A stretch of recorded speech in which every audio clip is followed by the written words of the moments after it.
영혼의 쉼터를 방문해 주신 여러분 반갑습니다. 이정길 목사입니다. 이번 주일이 성령 강림 주일입니다. 그래서 오늘은 사도행전 2장을 중심으로 해서 오순절과 또 성령 강림절 그리고 성령 하나님에 대해서 알아보겠습니다. 성령 하나님은 과연 누구시며 우리에게 왜 오셨는지, 그리고 그 성경적 근거, 그리고 성령 하나님께서 하시는 일은 무엇이나 살펴보기를 원합니다. 오늘 우리가 읽을 본문 사도행전 2장 1절로 4절을 제가 봉독해 올리겠습니다. 오순절 날이 이름에 그들이 다 같이 한 곳에 모였더니 호련히 하늘로부터 급하고 강한 바람 같은 소리가 있어 그들이 앉은 온 집에 가득하며 마치 불의 혀처럼 갈라지는 것들이 그들에게 보여 각 사람 위에 하나씩 임하여 있더니 그들이 다 성령의 충만함을 받고 성령이 말하게 하심을 따라 다른 언어들로 말하기를 시작하니라. 아멘. 이런 말씀을 기록하게 되는 배경은 이렇습니다. 오순절이라고 하는 유대인 명절에 외국에 나가 살던 수많은 유대인들이 예루살렘으로 모여들기 시작합니다. 그 멀고 먼 나라에 뿔뿔이 흩어져 살던 그들이 오순절 날에 왜 예루살렘으로 모여들기 시작했을까요? 이에 대한 성경적 근거는 출애굽기 23장 14절로 17절에 있습니다. 제가 읽어드릴게요. 너는 매년 3번 내게 절기를 지킬지니라. 3번 찾아와라, 이런 말씀입니다. 너는 무교병의 절기를 지키라. 내가 네게 명령한 대로 아비벌의 정한 때에 이래 동안 무교병을 먹을지니 이는 그날에 네가 애굽에서 나왔음이라. 이렇게 말씀하시면서 하나 더 중요한 말씀을 하셔요. 빈손으로 내 앞에 나오지 말지니라 하셨습니다. 무슨 말씀이죠? 아직 예배를 한 번도 안 드려본 백성이거든요. 특별한 말씀을 주신 것 같습니다. 이따 말씀드릴게요. 먼저 아비벌이란 말이 무슨 말인지 살펴봅니다. 이 아비벌이란 말은 곡식의 어린 이삭이라는 의미를 가진 이 단어로서 출애굽이 시작되는 그 달, 그 시점을 유대인들이 쓰는 달력의 정월달, 첫 달로 1월달로 삼으라는 말씀인 것입니다. 역사의 새로운 역사의 시작이라는 뜻이지요. 그리고 아비벌이라고 하는 말은 바벨론 포로 생활 70년이 끝나고 난 후부터는 니산월이라고 부르기 시작했습니다. 그리고 무교병을 먹을 때, 곧 유월절을 준비할 때라는 의미인데 어떤 말이지요? 430년 동안 애굽에서 노예 생활에서 이제 노임을 받게 되는 그 순간이죠. 바로 10번째 재앙이 집행되기 바로 전날 밤입니다. 유월절을 준비하려고 누룩으로 부풀리지 않은 그냥 밀가루 반죽, 그 빵을 먹으면서 출애굽할 때를 기다리고 있습니다. 그들은 노예였지요. 그런데 애굽 사람들이 제발 좀 나가달라고 사정해서 나오게 되는 것입니다. 탈출이 아니라 보는 앞에서 당당하게 걸어 나오게 되는 것이지요. 출애굽기 12장 29절로 36절을 보면 애굽의 모든 장자 그리고 가축의 첫 새끼들이 다 죽임을 당한 그날 밤 이야기입니다. 그 밤에 바로와 그 모든 신하와 모든 애굽 사람들이 일어나고 애굽에 큰 부르짖음이 있었으니 다 죽었으니까 초상이 난 거지요. 이는 그날에 죽임을 당하지 아니한 집이 하나도 없었다라고 성경은 기록합니다. 그러니까 바로가 밤중에 모세와 아론을 부릅니다. 그리고 너희와 너희 이스라엘 자손 모두 내 백성에서 떠나라, 이 나라에서 떠나라는 얘기죠. 여태까지 너희들이 이야기했던 대로 가서 여호와를 섬기든지 말든지, 또 너희가 말한 대로 너희가 가꾼 재산, 소, 양 다 가져가라, 허락하겠다라고 이야기를 하지요. 그리고 애굽 일반 사람들은 우리가 다 죽게 생겼다, 그러면서 제발 좀 빨리 나가라 막 재촉을 하지요. 그렇게 재촉을 하니까 이스라엘 백성들이 반죽에서 빵이 부풀기도 전에 그 반죽 그릇째 옷에 싸갖고 미고 나갔다라고 성경은 기록할 정도로 아주 급하게 쫓겨나는 게 급하게 애굽에서 나오고 있는 중을 기록하고 있는 것입니다. 그리고 모세가 가르쳐준 대로 이스라엘 사람들이 애굽 사람들에게 우리가 아무것도 없이 어떻게 나가느냐, 뭐 달라. 그러니까 은이나 금, 폐물, 의복 이렇게 비싼 걸 구해도 모든 것을 달란트를 다 주어서 가지고 나왔다고 기록하고 있어요. 그렇게 재물도 많았는데 이들은 예배를 모르니까 아까 본문에서 하나님이 말씀하셨죠. 너희는 빈손으로 나오지 말지니라라고 그 상황과 맞지 않는 한마디 말씀을 부연 설명을 하신 이유는 앞으로 시내산에서 나에게 예배 드릴 때에 빈손으로 하지 말고 예물을 드리면서 온전한 예배를 드려라 라는 말씀을 미리 걱정을 하신 것 같아요. 여러분도 아시다시피 예배 드릴 때 예물이 없이는 온전한 예배가 될 수 없기 때문이겠죠. 그날부터요. 그 난리가 난 그날 밤부터 50일이 지나 절기가 바로 오순절, 한문으로 오순 5번 열흘씩. 그래서 오순절이죠. 그리고 그날이 바로 또 맥추감사주일이에요. 그리고 성령님은 이 오순절날 또 오셨어요. 그 본문을 맥추절에 대한 본문을 제가 읽어드리면 맥추절을 지키라. 이는 내가 수고하여 밭에 뿌린 것의 첫 열매를 거두미니라 라고 말씀을 하십니다. 그리고 나서 수장절을 지키라. 추수감사절이죠. 우리 추수감사절하고 그때 구약에 나오는 추수감사절하고 날짜는 달라요. 우리는 청교도의 추수감사절을 지키기 때문에 이 이야기는 나중에 추수감사절 설교를 할 때 따로 자세하게 말씀드리겠습니다. 그때 이 이야기하죠. 그러면서 하나님은 다시 한번 말씀을 하십니다. 내 모든 남자는 매년 3번씩 나에게 보일지니라, 주 여호와께 보일지니라 라고 명령을 하시기 때문에 이들이 예루살렘으로 모여드는 것입니다. 그런데 오순절은 조금 전에 이야기했다시피 성령께서 오신 날하고 같은 날이거든요. 그러니까 맥추절을 어떻게 설명해야 돼요? 한마디로 맥추절을 감사할 수밖에 없는 것은 이들이 우리가 그렇죠. 하루 뒤를 모르듯이 아니 작년에는 뭐 밀 농사를 잘 지어서 잘 먹고 잘 살았지만 겨울에요. 내년에도 봄이 올지 여름이 올지 알 수 없는데도 불구하고 하나님이 여지없이 우리에게 복을 주실 거야 라는 그 믿음으로 추운 겨울에 밀 씨앗을 뿌렸다는 것이죠. 그러고 나서 겨울이 지나고 봄이 되고 싹이 나고 자라서 여름이 되니까 곡식이 다 익어서 감사하게 추수할 수 있게 됐기 때문에 맥추 감사주의를 지킨다는 것이죠. 그리고 수장절은 조금 전에 이야기했죠. 추수감사절, 가을에 있는 곡식, 과일 모든 것을 다 갈무리하는 거 뭐 이렇게 보면 되겠습니다. 그리고 오순절 날에 성령 강림하셔서 우리는 성령 강림절이라고 부르는데 이 성령 강림절은 성탄절 또 부활절과 더불어서 우리 기독교의 3대 절기거든요. 이렇게 오순절은 6월절 다음 날부터 50일째 되는 날입니다. 그러나 이는 예수님께서 보내신 성령이 강림하신 날과 겹침으로 우리는 오순절이라고 하지 않고 성령 강림일로 불러야 할 것입니다. 그리고 이 날은 초대교회의 생일날이기도 한 것이죠. 교회가 처음 시작되는 날이라는 것이죠. 특별히 이 날은 어떤 의미를 갖고 있을까요? 예수님께서 죽음의 사망 권세를 깨뜨리고 부활하신 지 딱 50일이 되는 날이기도 한 것입니다. 그리고 승천하시고 열흘째 되는 날이기도 한 것입니다. 이제요 성경 본문을 짧게 읽고 간략하게 살펴보도록 하겠습니다. 늘 바쁘지요. 시간이 한정이 되어 있어서 많은 양을 설교하기가 좀 벅차기도 합니다. 이해해 주시기 바랍니다. 예수님이 승천하시고 열흘 뒤요. 그 오순절 날이 이르기까지 제자들이 흩어지지 않고 모여서 기도하고 있습니다. 성경 본문에는 120문도가 기도하고 있었다고 이야기하지요. 왜냐하면 사도행전 1장 4절에서 예수님께서요.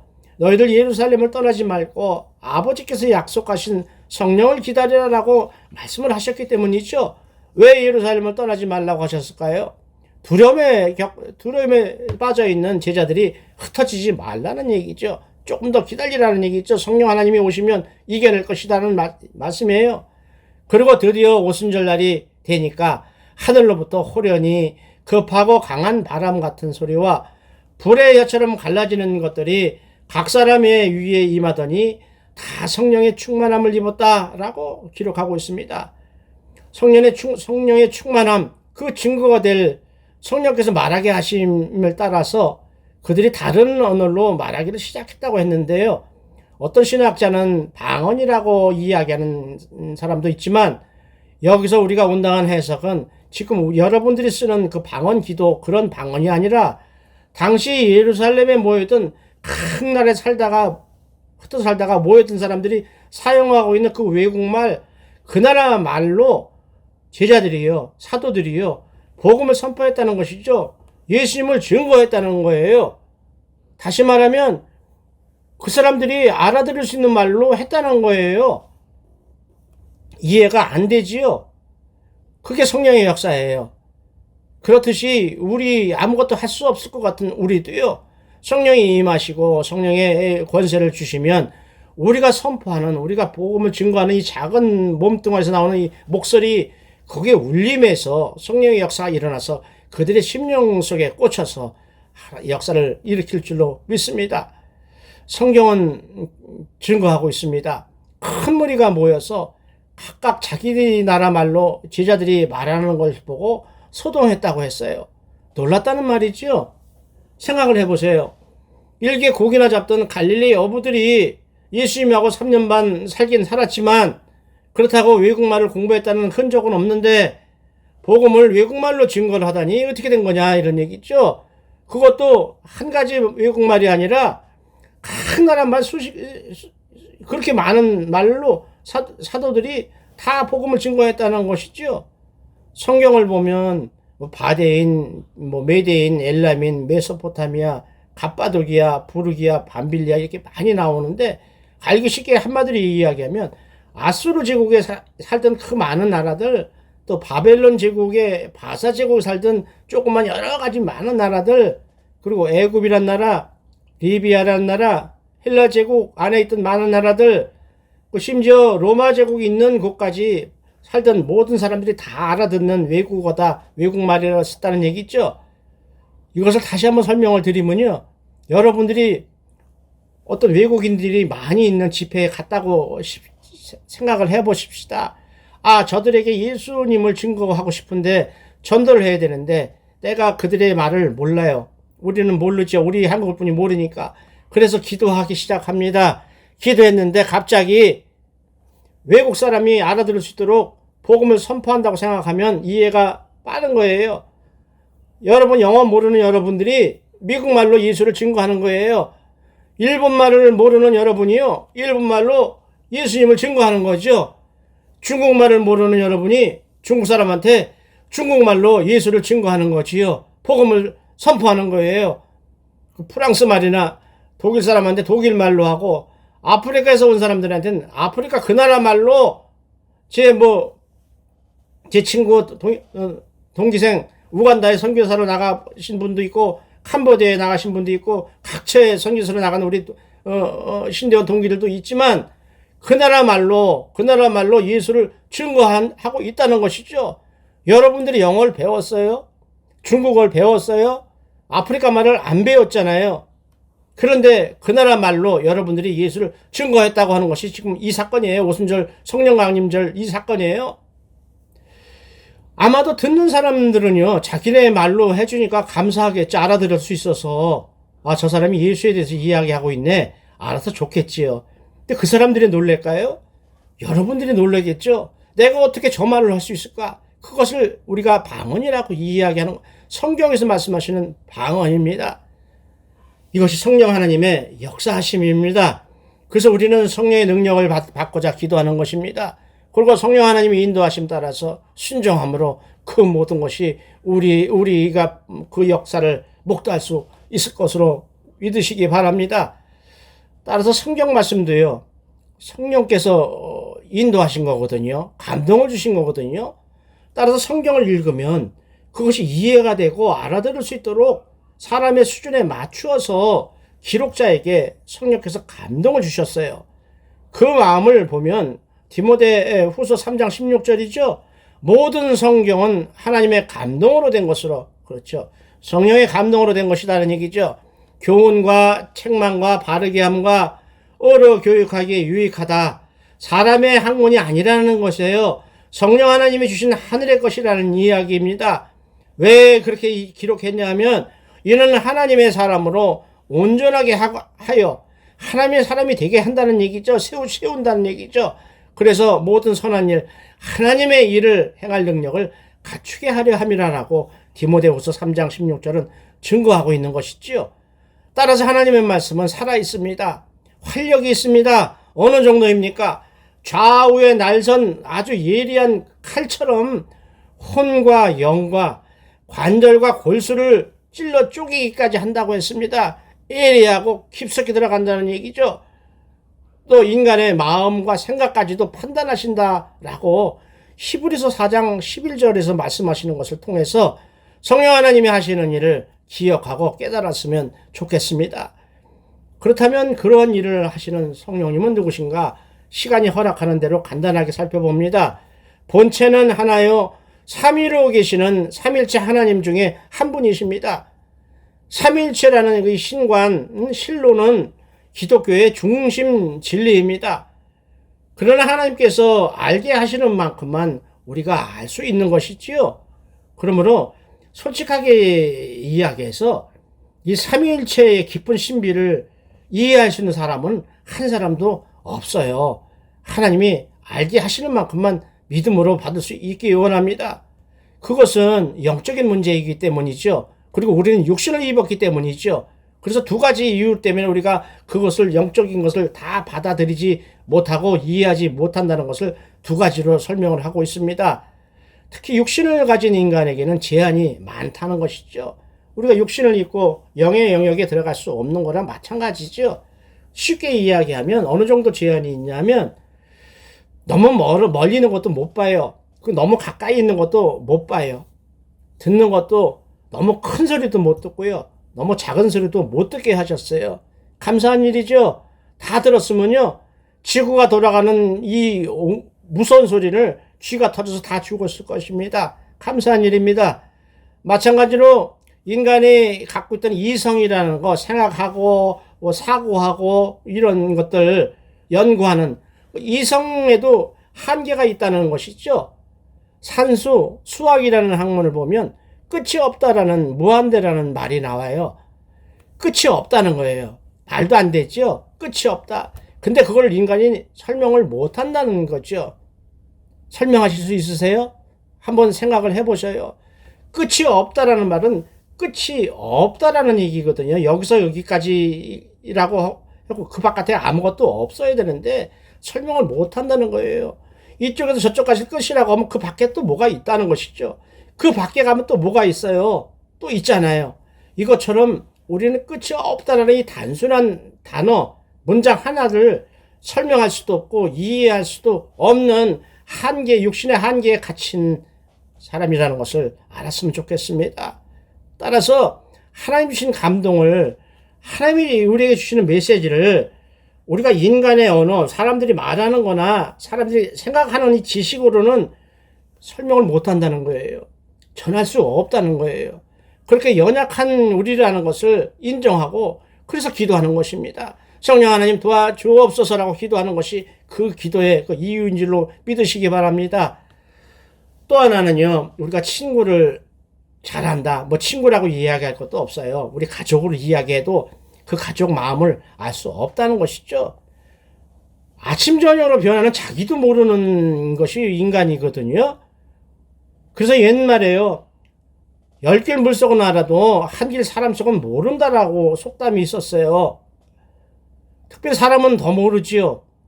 그 사람이 나 지금 열받았어, 나 화나 있거든, 아니면 나 지금 어디 가려고, 교회 가서 예배 드리려고 생각해, 아니면 나 기도원에 가려고 생각해, 이러한 생각을 그 사람 입으로 우리에게 이야기해 주기 전에는 그 마음속에 있는 생각을 우리는 알 수 없다는 거예요. 따라서 우리는 하나님에 대해서 어떻게 알 수 있어요? 성경에 기록된 성경 계시라고 하잖아요. 하나님이 말씀하신 나는 스스로 있는 자라고 출애굽 3장에서 이야기하신 것처럼 이렇게 말씀하신 그 한도 그 안에서만 우리는 하나님을 알 수 있다는 것을 인정할 수 있었으면 좋겠습니다. 그래서 굳이 삼일체 하나님을 나타내는 성경 구조를 성경에서 제가 7개를 찾아봤어요. 첫 번째로 창세기 1장에서요. 우리가 우리의 형상대로 우리의 모양을 따라 사람을 만들고 우리가 만든 세상을 다스리게 하자라고 말씀하실 때 우리라는 표현을 쓰셨어요. 그래서 우리 개의 하나가 아니라는 것이죠. 두 번째로 창세기 11장 바벨탑 사건에서 자 우리가 내려가서 거기서 그들의 언어를 혼잡하게 하자라고 할 때 우리라는 단어를 또 사용하셨어요. 세 번째로 요한복음 14장 26절에서 오늘 이야기랑 마찬가지죠. 아버지께서 내 이름으로 보내실 성령, 곧 성부 하나님께서 예수님 이름으로 보내실 성령 하나님이라는 말씀이죠. 여기서 보혜사 성령님을 소개하실 때 삼일체 하나님을 언급하셨어요. 또 네 번째로 마태복음 28장 19절 지상대명령이라고 하는 거창한 하나님의 명령이시죠. 아버지와 아들과 성령의 이름으로 세례를 주라라고 말씀하실 때 삼일체 하나님을 언급하셨습니다. 다섯째로 요한복음 1장 세례 요한이 예수님에게 세례를 베풀 때 세례 요한이 고백한 간증이 있죠. 그 본문을 그대로 읽어 드릴게요. 나를 보내어 물로 세례를 베풀라 하신 그이, 그러니까 자기에게 물로 이스라엘 사람 유대인들에게 세례를 주라고 명령하신 하나님께서 이런 말씀이죠. 또 자기에게 나에게 말씀하시기를 성령이 내려서 누구 위에든지 머무는 것을 네가 보거든 그가 곧 너는 물로 세례를 주시지만 그분은 성령으로 세례를 베푸시는 분이신 것을 알라라고 말씀을 하셨기에 내가 세례를 줄 때 보니까 예수라는 분이 오셨는데 보니까 그 위에 성령이 임하셨다. 그래서 내가 하나님의 말씀을 생각해서 이분이 하나님의 아들이구나 라고 증언했다라고 말씀하고 있습니다. 여섯 번째로 우리가 예배가 끝나고 목사님들이 축도할 때 사용하는 고린도후서 13장 13절입니다. 예수 그리스도의 은혜와 하나님의 사랑과 성령의 교통하심이라고 말씀하시는 것이 삼일체 하나님을 나타내고 있습니다. 또 일곱째로 이사야서 6장 8절 내가 누구를 보내며 누가 우리를 위하여 갈 거라고 이 이사야를 파송할 때 하신 말씀 속에 삼일체 하나님 곧 그 중에 성령 하나님을 말씀하고 있다는 것이지요. 이렇게 삼일체 하나님의 사역은 굳이 나누자면 조금씩 다르지요. 모든 일을 함께 하시지요. 본체는 하나라고 했기 때문에 함께 하시지만 성부 하나님은 창조와 섭리를 주로 하시고 성자 하나님이라고 하는 우리 예수님은 속죄와 구원의 일을 주로 하시지요. 그리고 성령 하나님은 믿는 사람들의 마음속에 내주하셔서 중생, 거듭남, 또 삶을 인도하신 일을 주로 하십니다. 성경에서 구약 성경은요, 성신이라고 번역을 했어요. 그리고 신약 성경에서는 성령이라고 번역했다는 것을 알았으면 좋겠습니다. 성령 하나님께서 하시는 사역을 네 가지 정도로 정리를 해봤어요. 첫 번째로 영적으로 거듭나게 한다는 중생의 역사를 하십니다. 마음속에서 죄를 깨닫게 하신다는 것이죠. 그리고 예수님을 구세주로 깨달아서 믿을 마음을 생기게 하시고 또 믿게 하시는 것도 성령 하나님의 사역이지요. 그리고 하나님의 자녀라고 인쳐주시는 것도 성령의 역사인 것으로 보면 됩니다. 두 번째로 하늘나라 백성들, 성도님들을 가르쳐주고 인도하시는 일을 하신다는 이야기죠. 선택받아서 구원받은 하늘나라 백성을 가르쳐주시는 것도 성령께서 우리 마음속에서 깨닫게 하시는 것도 성령의 사역이십니다. 그래서 진리의 영이라고 하기도 하고 지혜의 신이라고 부르기도 합니다. 실제로 사도행전을 보면요, 성령께서 그렇게 가르침을 주셨어요. 빌립이라는 집사가 사마리아에서 목회를 할 때에 복음을 전하고 있을 때 그곳을 지나가던 에티오피아 공중 대신이 나오잖아요. 곧 예루살렘에 제사를 드리러 왔다가 가는 그 사람에게 복음을 전파한 것이 빌립 집사 마음이 아니었었거든요. 그 사막까지 갈 이유가 없었는데 성경을 보면 성령께서 빌립한테 이 이야기를 하셔요. 그 수레로 나아가라. 그래서 빌립이 가니까 그 수레 안에서 그 공중대신이 이사야서를 읽고 있는 거예요. 그러니까 빌립 집사가 그 읽는 걸 무슨 소린지 깨달을 수 있느냐라고 물어보니까 내가 읽기만 하지 누가 가르쳐 주는 사람이 없는데 무슨 뜻인지 어떻게 아느냐라고 대답을 합니다. 이에 빌립 집사가 그것이 무슨 얘기냐 하면 이사야서 53장을 이야기하면서 메시아의 고난이 있죠. 메시아가 우리 대신 십자가에서 죽으실 걸 예언한 거, 그것을 이야기하면서 엊그저께 너희가 골고다 언덕에서 십자가 지신 예수 봤지? 그분이 바로 이분이야 라고 이야기하면서 그에게 복음을 전하고 세례를 베풀었다고 하는 사건을 성령 하나님이 인도하셨다는 것이죠. 또 하나는 사도행전 13장에 나오는 안디옥 교회가요, 바울과 바나바를 택해서 선교사로 파송하시는 것도 성령의 지도로 인도하심으로 이루어진 것이죠. 이렇게 세상에 복음이 전파되는 순서요, 원래는 아시아로 오기로 돼 있었잖아요. 근데 유럽으로 가게 되는 것도 성령 하나님의 가르침이었었죠. 그래서 그 복음은 여러 역사 사건들을 거쳐서 결국은 영국으로 넘어가죠. 최종적으로 거기서 청교도가 영국 국교의 성공의 탄압을 핍박을 피해서 미국 신대륙으로 건너가서 청교도 신앙이 거기서 부흥을 해서 초대교회 신앙이 다시 부흥하기 시작합니다. 그 청교도 신앙이 들어온 것이 우리 조선, 우리 대한민국인 것입니다. 또 따라서 빌립보 교회를 세울 때요, 그곳에 아무도 없었잖아요. 성도가.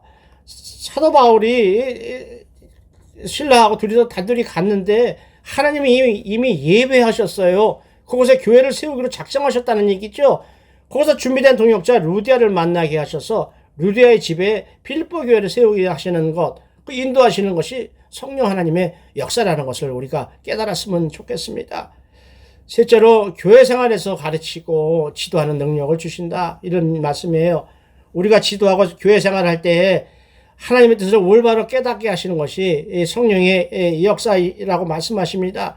그리고 주일학교 교사를 하든 목사가 돼서 말씀을 가르치는 도록 은사를 주시는 것도 성령 하나님이시고, 또 전도를 잘하시는 분에게 전도의 능력을 주시고, 봉사 잘하고 섬김 잘하는 분들에게 또 은사를 주시고, 또 모든 성도님들에게 유혹과 시험을 이기게 하시는 그 능력을 주시는 분도 성령 하나님이라고 이야기할 수 있겠지요.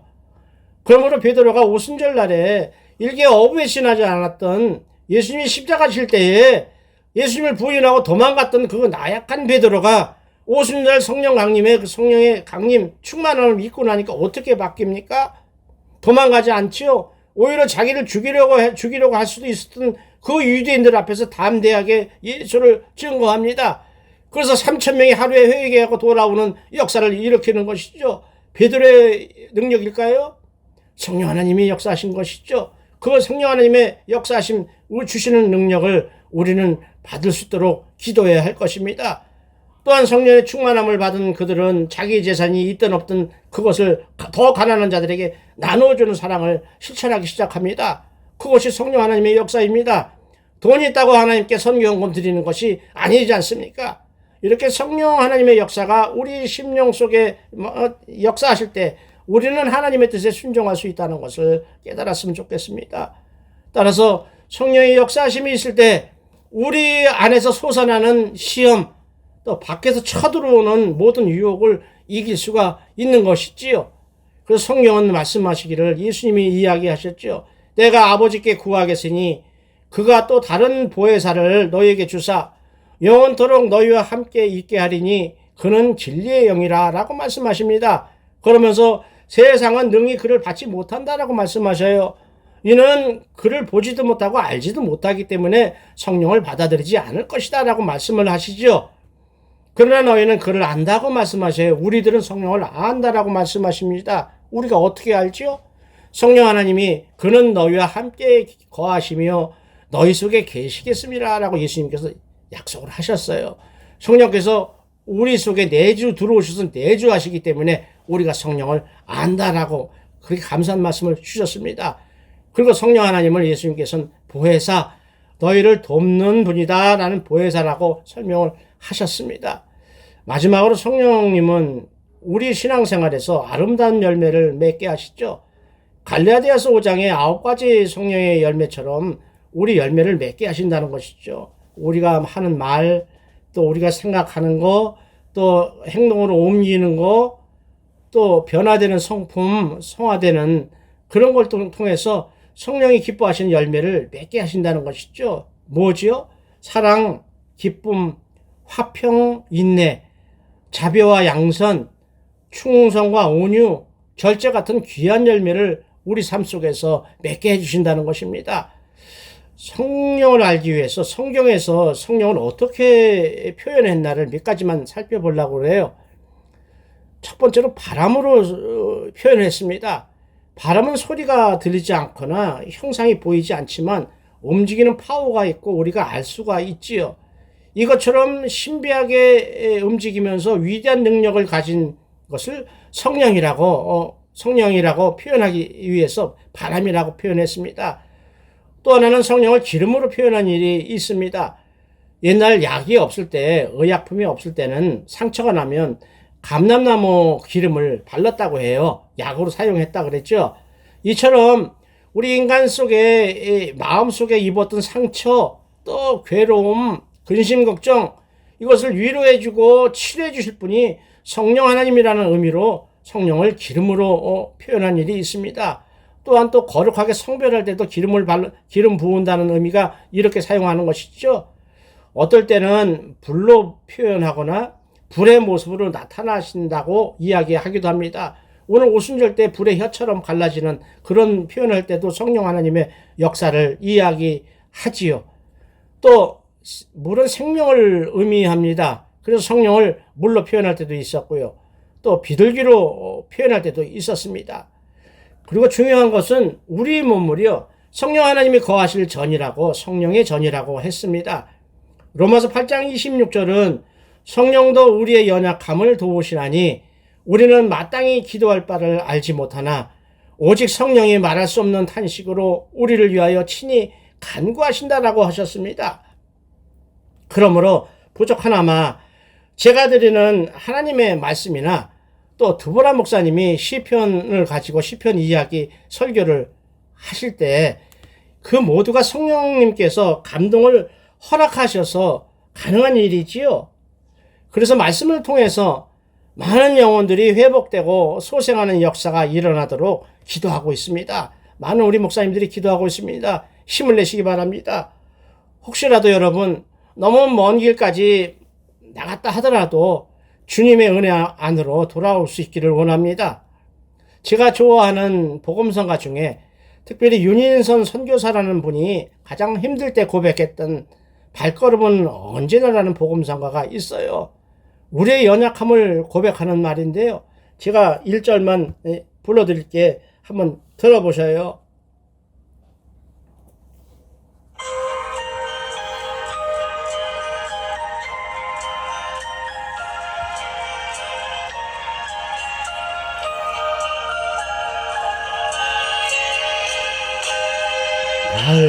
발걸음은 언제나 주를 향해 걸었으나 나의 맘과 눈길은 세상을 향하였네. 주님 위해 살겠다고 맹세한 나의 고백, 바람결에 날리어 흩어져 버렸네. 나의 주여 이 죄인 용서하소서.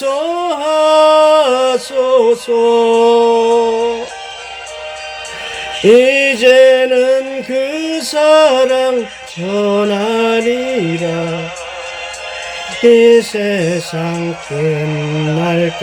끝날까지. 아멘. 참으로 연약한 우리 심령을 고백한 복음성가입니다. 우리도 반드시 주님 품으로 돌아와서 회복되어야 할 것입니다. 그래서 눈물로 보낸 지난날이 기쁨의 찬양으로 변해야 할 줄로 믿습니다. 아무쪼록 성령 하나님의 인도하심과 도우시는 은혜가 여러분에게 충만하게 임하시기를 예수님의 이름으로 축원을 드립니다. 제가 기도하고 마칩니다. 기도합니다. 하나님 아버지, 오늘도 말씀을 통해 성령님을 알게 하시니 감사합니다. 만세전에 우리를 하나님 백성 삼으신 성부 하나님의 예정하심과 우리 안에 내주하시어 우리를 위해 십자가를 지신 예수님의 은혜와 말씀이 믿어지게 하시고 승리하는 삶으로 인도하시는 성령 하나님을 믿게 하시니 또한 감사합니다. 오직 하나님께 은혜 입은 백성답게 살도록 인도하여 주옵소서. 하나님 말씀대로 순종하도록 성령님이 인도하셔서 이 땅에서 아픈 몸이 회복되고 공한 심령이 은혜로 채워지며 좌절했던 심령의 소망으로 넘쳐나게 하여 주옵소서. 그리하여 하늘의 신령한 복과 땅의 기름진 복과 영원한 생명의 복을 다 받아 누리게 하여 주옵소서. 우리 주 예수 그리스도의 이름으로 기도하옵나이다. 아멘. 함께 하신 여러분 사랑합니다. 기도를 준비해서요. 다음 시간에 뵙도록 하겠습니다. 감사합니다.